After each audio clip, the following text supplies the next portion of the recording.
Merci beaucoup de m'avoir permis de pouvoir faire cette communication auprès de vous. Alors, on va changer un peu de registre.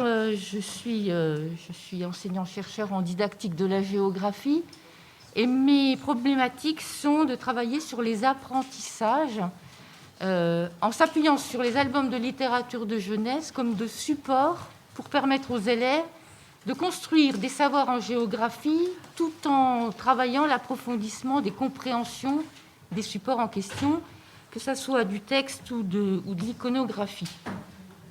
Alors, je vais faire un petit détour par le concept d'habiter. On l'a déjà vu ce matin dans les communications précédentes.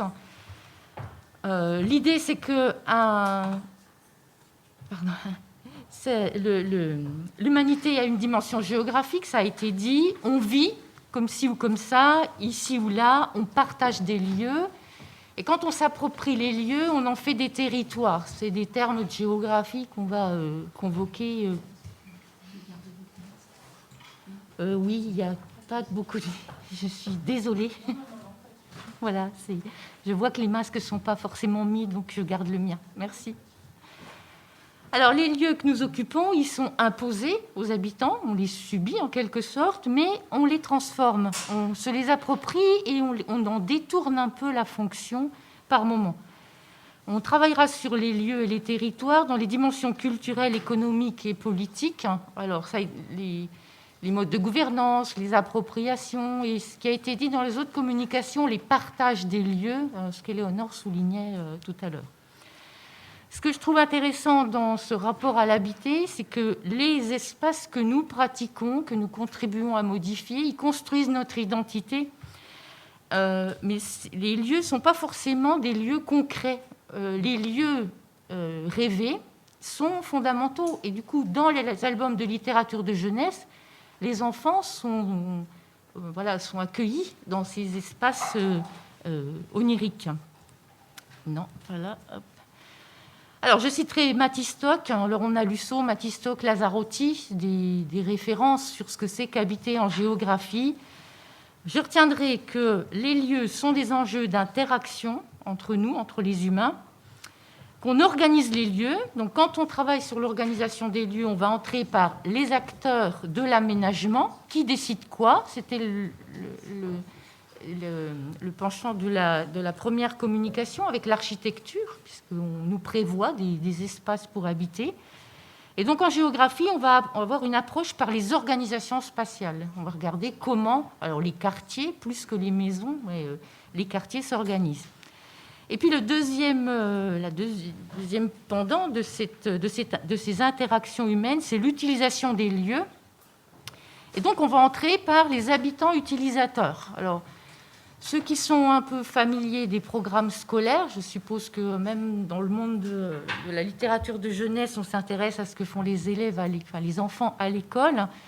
L'entrée de l'habiter, ce concept-là, dans les programmes de géographie de l'école primaire, a modifié beaucoup les choses. Parce que entrer par les organisations spatiales, c'est entrer par les paysages et la carte. Donc on a des objets de travail emblématiques de la géographie. L'entrée par les pratiques, notamment les pratiques individuelles, ça renverse un peu les choses et ça pose beaucoup de questions, notamment aux enseignants. Alors, les pratiques des individus, ça renvoie à l'investissement des lieux et donc on construit des compétences spatiales, c'est ce que j'ai mis en bas là, faire avec. On apprend à faire avec les distances, les localisations, les limites, les arrangements spatiaux, les paysages. Ces compétences spatiales sont fondamentales. Celui qui ne possède pas de compétences spatiales, Lusso dit savoir trouver sa place, et ça a été dit dans d'autres communications, alors il subit les espaces. Mais il en subit aussi les contraintes sans pouvoir les dépasser. Quand on sait faire avec l'espace, alors c'est ce qui a été évoqué par le confinement et la fuite vers d'autres lieux, alors on devient ce que Stock appelle des habitants polytopiques. C'est-à-dire qu'en fait, on a des chez nous, chez soi, ici, là et ailleurs.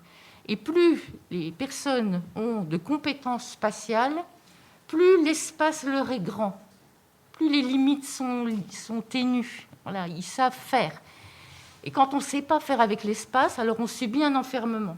Donc, alors ça se voit, hein, on appelle ça les quartiers défavorisés, ou par manque de finances en général, mais aussi par manque de compétences spatiales ou de ressources à savoir faire avec l'espace. Eh ben, il y a un enfermement, les limites deviennent plus petites. Et puis quand on travaille sur les significations, on va être sur la symbolique, les valeurs, les croyances, les représentations au sens, pas représentation géographique, les représentations sociales. Et on va être sur des interprétations, des significations. Et là, on sait faire avec les autres. On sait faire avec les individus, les règles, les lois, le partage, etc. Et donc, on a ces deux champs de compétences donnent des habitants qui dominent les espaces, dominent les lieux. Alors, pour prendre un exemple tout simple que tout le monde connaît ou pas, une forêt, on a des investissements différents des lieux. Alors là, on aborde des lieux. J'ai pris la forêt, j'aurais pu prendre la Grand Place, j'aurais pu prendre la rue piétonne, j'aurais pu prendre n'importe quel lieu. Et ces illustrations-là montrent que on fait des interprétations de ces lieux différents, on en a des usages différents. Et en géographie, ça nous conduit à explorer les conflits d'usage. C'est-à-dire quand on n'est pas tous d'accord avec... quand on manifeste au centre-ville, au bout de X samedi, il y a certains habitants qui commencent à être excédés, par exemple. Mais on peut organiser des fêtes au centre-ville et tout le monde est plutôt en bonne coexistence, on va dire. Alors, quand on parle de littérature de jeunesse et de géographie, dans un premier temps, on rapproche deux opposés. La littérature de jeunesse, on l'a vu dans les communications, c'est la fiction, c'est l'appréhension subjective autorisée. On fait ce qu'on veut en littérature de jeunesse, dans toute la littérature d'ailleurs. On peut avoir une appréhension fantasque, y compris de l'auteur qui est libre ou du lecteur qui est encore plus libre. Donc on fait comme on a envie. Je mettrai l'approche affective du côté de la littérature de jeunesse. On aime, on n'aime pas, on rêve, on s'en va, on s'enfuit, on dépasse les limites. Et du côté de la littérature de jeunesse, je mettrai quelque chose de l'ordre de la réalité, c'est-à-dire que de la liberté. La réalité, elle est soumise à des règles souples. On fait comme on a envie et on invente le monde. La géographie, c'est tout l'inverse, vraiment. On est confronté au réel, on veut l'appréhender de manière la plus objective possible, même si les développements de la géographie culturelle montrent que le leurre de la géographie quantitative, pour prendre l'exemple le plus marquant, sont un peu plus loin derrière nous, mais n'empêche que c'est quand même le réel qui nous intéresse. On veut des appréhensions précises, on veut de l'approche scientifique, et on est soumis à une sorte de déterminisme. Ce qui advient ne peut pas ne pas advenir. C'est comme ça que ça doit se passer, on doit l'expliquer. Et donc le monde s'impose à nous. Alors quand on est sur ces deux pôles-là, on se dit, la géographie n'a rien à faire avec la littérature de jeunesse, surtout dans des problématiques d'apprentissage. Mais le monde, l'étude du monde, y compris celui des géographes, passe par un travail de création qui est la formulation d'hypothèses comme tous les scientifiques. Donc la création existe dans ce monde de l'objectivité. Et puis quand on va regarder du côté de la littérature de jeunesse, on voit que notre imagination ne vit que d'anciennes perceptions qu'on réorganise autrement. Même la littérature de fiction, pour se détacher complètement des réalités du monde, c'est parfois difficile. Les auteurs sont toujours un petit peu influencés, ils s'inspirent d'eux. Alors, ils réorganisent différemment, mais on est là-dessus. Donc, ces deux pôles vont peut-être pouvoir se rapprocher. Alors, je vais entrer là dans un exemple. C'est quelque chose que je travaille régulièrement avec des enseignants qui veulent bien me confier... alors, parfois leur classe. Là, je n'ai pas pu aller dans la classe puisque les choses étaient un peu compliquées ces derniers mois. Le travail portera à partir de l'extraordinaire voyage du chat de Mossoul raconté par lui-même, qui est un album qui nous a intéressés avec les enseignants avec qui je travaille. D'abord, c'est un album de littérature de jeunesse un peu romancé, mais qui s'appuie sur une histoire vraie. Donc, on a déjà un petit point d'appui supplémentaire. Et cet album envisage un contexte assez lourd, puisqu'il s'agit du voyage, enfin de la migration d'une famille qui quitte Mossoul pour fuir les gens de Daesh, et qui va avoir une pérégrination de migrants. Et le fait que ça soit raconté par le chat donne une distance qui nous a semblé intéressante pour pouvoir le travailler avec des élèves. Alors, on convoquera la notion de voyage, la notion d'ailleurs, de lointain, de migration, de distance d'échelle et de décentration. Alors, décentration du point de vue de la construction de l'enfant, qui permettra aussi à certains enfants, puisque là, on a cherché la difficulté, on est allé travailler avec des élèves de 2 CM1 du quartier dit de l'Alma à Roubaix, qui est un quartier qui est connu pour des problématiques autour du communautarisme qui posent problème notamment aux enseignants ou aux inspecteurs de circonscription. Les enseignants avaient été convaincus et puis on a osé, on va dire, aborder ça. Alors, qu'est-ce qu'on peut viser comme objectif en géographie à partir d'un album ? Comprendre la notion d'habiter, alors au sens de s'approprier un espace. Alors là, on est bien dans de la reterritorialisation, comme ce que disait ce matin Christophe Meunier, au travers de l'étude de 2 lieux. Il y a Mossoul et il y a Bergen, qui est le lieu d'arrivée. L'album focalise sur le voyage et la géographie va focaliser là-dessus aussi, évidemment. Il est important en géographie de travailler sur les points de vue d'acteurs. La géographie actuelle, y compris la géographie scolaire, cherche à dépasser le côté descriptif de lieux pour s'intéresser à qui fait quoi, qui décide quoi, qui a quelle responsabilité, donc du point de vue des acteurs. C'est pour ça que l'idée de l'habiter, avec cette entrée par les pratiques, intéresse particulièrement, même si c'est quand même compliqué de le mettre en jeu en classe chez les enseignants. Évidemment, on travaille à partir d'outils de la géographie, donc se familiariser avec la carte et pas forcément utiliser la carte parce qu'on est au CM1 et qu'au CM1, on entre dans le cycle 3. Et le cycle 3, c'est le cycle des disciplines, surtout avec les derniers programmes. Et donc, on va être sur apprendre à gérer et à lire ces outils-là, comprendre la notion de mobilité à une vaste échelle et puis aborder les questions de migration ici ou là. Alors, on a un protocole, une séquence, pour le dire plus basiquement, avec des choses autour de la connaissance avec l'album, avec l'histoire, on entre dedans. Puis, on va étudier des documents pour chercher des réponses. Voilà. Et puis, on va apprendre éventuellement ce qu'est un migrant ou un réfugié. Alors là, j'ai déjà... Ça va. Alors, je vais donner les outils qu'on a travaillés. Puis ma problématique de recherche, c'est de savoir si effectivement il y a des apprentissages qui sont là ou pas. Enfin, voilà, on va essayer d'être le plus pragmatique possible.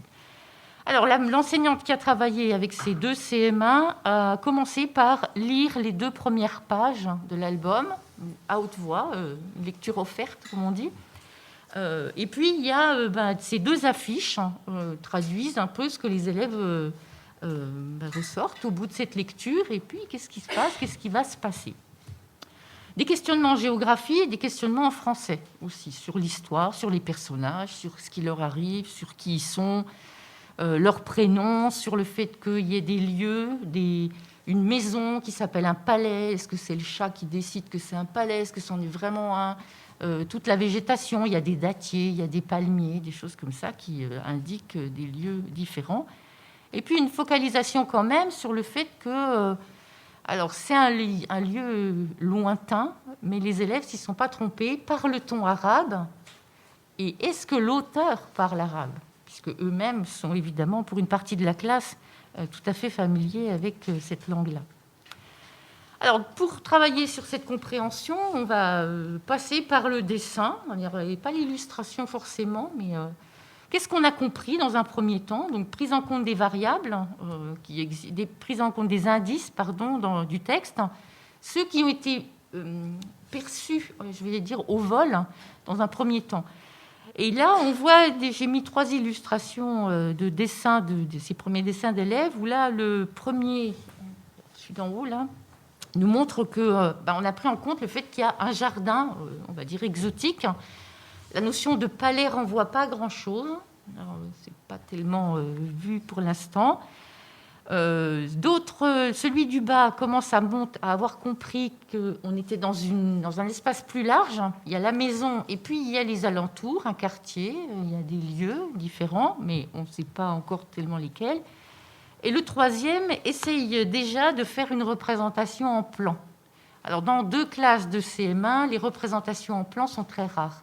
La maîtrise de l'outil géographique n'est pas encore acquise, évidemment. Alors ensuite, l'enseignante, elle est entrée dans la compréhension du texte avec des extraits, dans lesquels on cherche des indices qui nous renvoient à l'espace.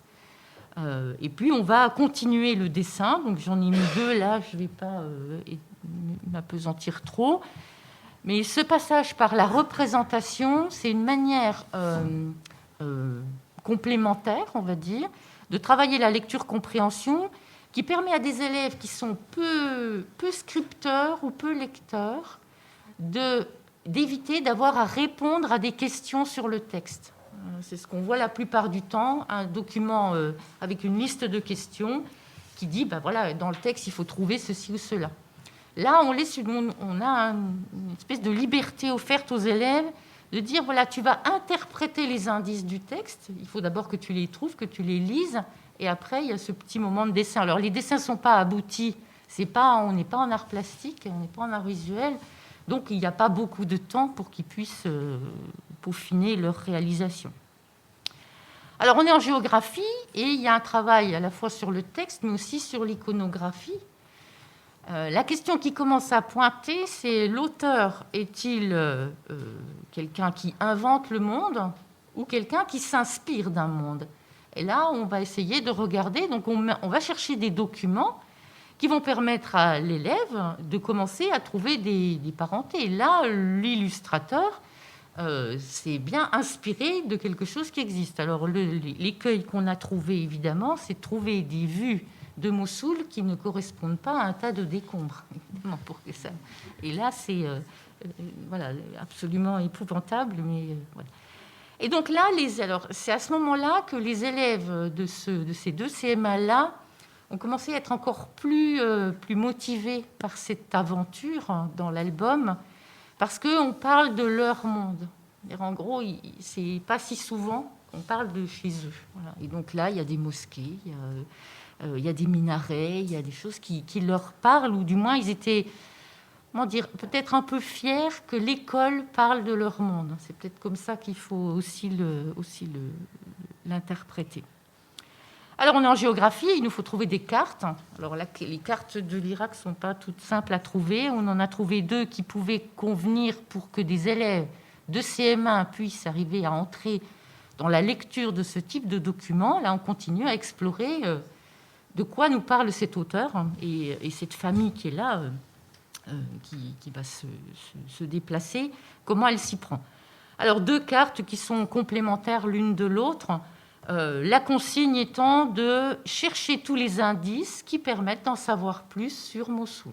Donc déjà, trouver où est Mossoul, trouver le pays, trouver les pays qui entourent, essayer de regarder, il y a des fleuves, il y a d'autres villes, ce n'est pas un lieu complètement non cartographié, se rendre compte qu'il y a un désert, etc. Et puis là, on a des changements d'échelle, puisqu'on est en géographie. On part de la maison qui est dans cette ville, par le biais du paysage, cette ville qui est dans un pays, et puis il faut changer d'échelle pour pouvoir suivre les pérégrinations ou la fuite dans un premier temps de cette famille. Alors, en français, je ne m'appesantis pas trop sur le français, parce qu'il y a des gens qui savent le faire beaucoup mieux que moi, n'est-ce pas ? Mais en français, le travail a plus particulièrement porté sur le phénomène de rupture, puisqu'on a un contexte qui s'installe, puis un élément déclencheur, c'est ces hommes en noir qui interdisent aux filles d'aller à l'école. La maman décide de prendre sa famille sous son bras et de s'enfuir. Et là, on est dans le voyage. Donc là, le travail de lecture-compréhension il y a eu une incise importante pour travailler sur le passage de l'imparfait au passé composé et travailler sur les outils de la langue qu'utilise l'auteur. Et en géographie, on est sur des indices du texte qui permettent de voir dans quel pays ils ont pu passer. La littérature de jeunesse a ça de magnifique que, en fait, on est toujours en train d'interpréter ce qui peut être plausible. L'auteur ne nous fait pas une liste des pays traversés, mais c'est la carte qui nous le dit. Il est bien possible qu'ils soient passés par là, mais il est possible qu'ils soient passés par ailleurs. Et donc, on commence à lire des documents et à transformer. On passe du texte imaginaire avec des illustrations dessinées à une histoire qui colle à une réalité avec des outils qui deviennent ceux de la réalité. Oups, j'ai oublié. Attendez. Alors, l'enseignante a essayé de travailler sur le moment chez tout migrant, c'est l'arrivée dans un camp quelconque. C'est bien ça qui leur est arrivé à cette famille-là. Là, on s'est appuyé sur un texte du Monde qui nous parlait d'un lieu, d'un camp de migration, celui de Lesbos. Et le texte a été lu par l'enseignante, projeté, et ils ont travaillé ensemble sur la compréhension de ce que peut être un lieu comme celui-là. Il y avait une possibilité de travailler en géographie, en travaillant sur cette île de Lesbos. D'un côté, le camp des migrants, et de l'autre, la station touristique. Puisqu'on a sur le même lieu des images qui sont complètement antinomiques, qui sont vraiment presque choquantes. Et puis, c'était pas bien loin du moment où le camp a brûlé, où là, il y avait encore de l'actualité un peu plus dramatique. Alors, ça leur a permis de travailler sur la définition. Qui est un migrant, qui est un réfugié, et quand est-ce qu'on change de statut, puisque cette famille-là, elle a d'abord été migrante, puis elle a été réfugiée avec un statut qui lui a permis de s'installer ailleurs. Alors, dans les séances de géographie, il y a des évaluations. Donc, on a essayé de travailler sur une évaluation. Là, on est sur une transposition. Est-ce qu'on sait lire une carte ? Donc, vous voyez que les cartes des parentés avec celles qui ont été étudiées. Voilà, pour essayer de voir ça. Je ne m'appesantis pas trop. S'il y a des questions, on y reviendra. Voilà, les types de questions portaient sur la lecture des outils et puis des petites choses à choisir sur est-ce que tu as appris la définition de migrants et réfugiés, puisque c'était quand même l'objet. Alors, en tant que chercheur, ce qui m'a intéressée, c'est que l'enseignante a demandé aux élèves qu'est-ce que tu as retenu ? Qu'est-ce que tu as retenu de cette séquence qui leur a pris du temps, puisqu'ils ont travaillé 7 semaines. Alors, 7 semaines, attention, en géographie, on ne travaille que 45 minutes par semaine, donc ce n'est pas non plus pléthorique. Et là, moi, j'ai regardé un peu qu'est-ce qui était retenu, qui était plutôt du côté de l'histoire, donc plutôt du côté du fantasque, du rêve, etc. Et qu'est-ce qui était retenu, qui était plutôt du côté de cette objectivité et de la lecture des outils. Donc là, je n'ai pas beaucoup de place, j'ai mis juste quelques résultats d'élèves. Et j'ai un peu regardé ça de plus près. Donc j'ai compté à peu près un peu plus de mots en français qu'en géographie. 493, 419. Donc voilà, ça nous convient pas trop mal quand même. Du côté de l'histoire, on est vraiment avec les personnages, avec les actions, avec tout ce qui leur est arrivé. Mais du côté de la géographie, alors vous voyez, regardez le mot Lesbos qui sort vraiment de manière importante. Dans le texte, il n'y est pas. Donc voilà, le travail de géographie a permis aux élèves de comprendre la pérégrination de cette famille et ces points importants qui sont là. Donc il y a des lieux, des localisations, des choses de ce genre-là.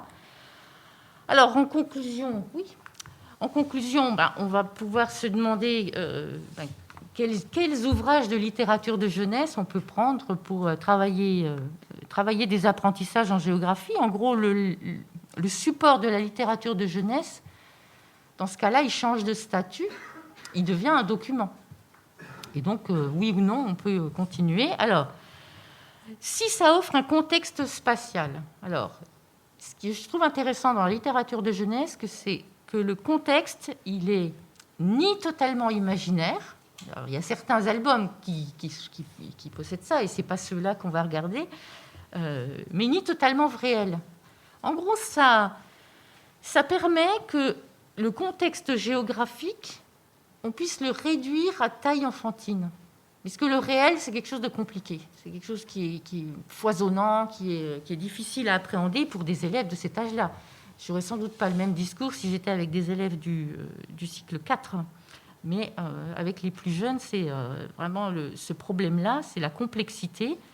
Et pourtant, cette complexité du monde-là, on la retrouve dans l'album de littérature de jeunesse. J'ai travaillé avec des élèves de CE1 sur Le Lion à Paris, qui est un album qui est vraiment extrêmement illustratif. Pour des élèves de CE1, c'est extrêmement complexe comme situation, puisqu'il s'agit de se promener de monument en monument dans cette grande ville. Quand on est sur la littérature de jeunesse, on va pouvoir gagner un peu de temps, faire gagner du temps à l'élève, parce que tout le travail qu'on fait sur la lecture-compréhension en français, ça permet aux élèves, avec un angle français, grammaire, conjugaison, nom, enfin bref, des objets liés à l'étude de la langue, ça permet à l'élève de s'approprier le contexte, d'avoir une base. Et ce contexte qui est approprié en français, il peut être utilisé en géographie. On n'est pas obligé de changer. Nos élèves ont besoin de continuité à cet âge-là.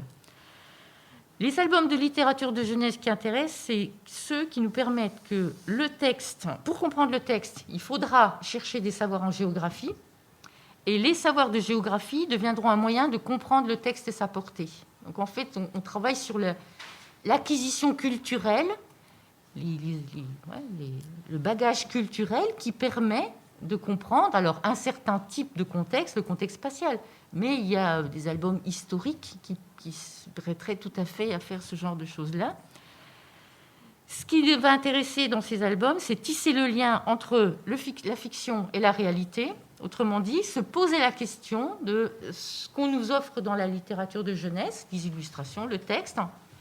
Est-ce qu'on s'appuie sur quelque chose de réel ou c'est complètement imaginaire ? Et enfin, je vous ai mis quelques autres albums parce que voilà, il y a des tas de choses pour se régaler, évidemment.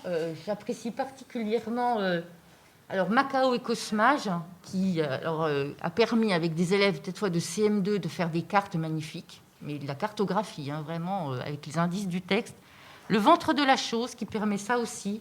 Le Ventre de la chose étant un album à la manière de Pinocchio, puisque c'est des enfants qui sont avalés par un monstre, et ils vont vivre à l'intérieur de ce monstre. L'Ifou, un petit bijou qui est rare en littérature de jeunesse, dire qu'en fait, on a le point de vue de l'ailleurs qui regarde ici, puisque cet enfant calédonien, il rêve de venir en France. Et ça, le détour de point de vue est très intéressant. Mamamiti, qui pose des problèmes environnementaux tout à fait de manière extraordinaire, avec des illustrations qui sont juste magnifiques. Et puis j'en ai mis deux petits, Les voyages de l'escargot et Polo, qui sont des choses qu'on peut travailler avec des tout petits sur, cette fois, la structuration de l'espace. Et j'ajouterai le Devinki, qui était présenté tout à l'heure par Christophe Meunier, qui permet de faire des magnifiques maquettes. Voilà, je vous remercie.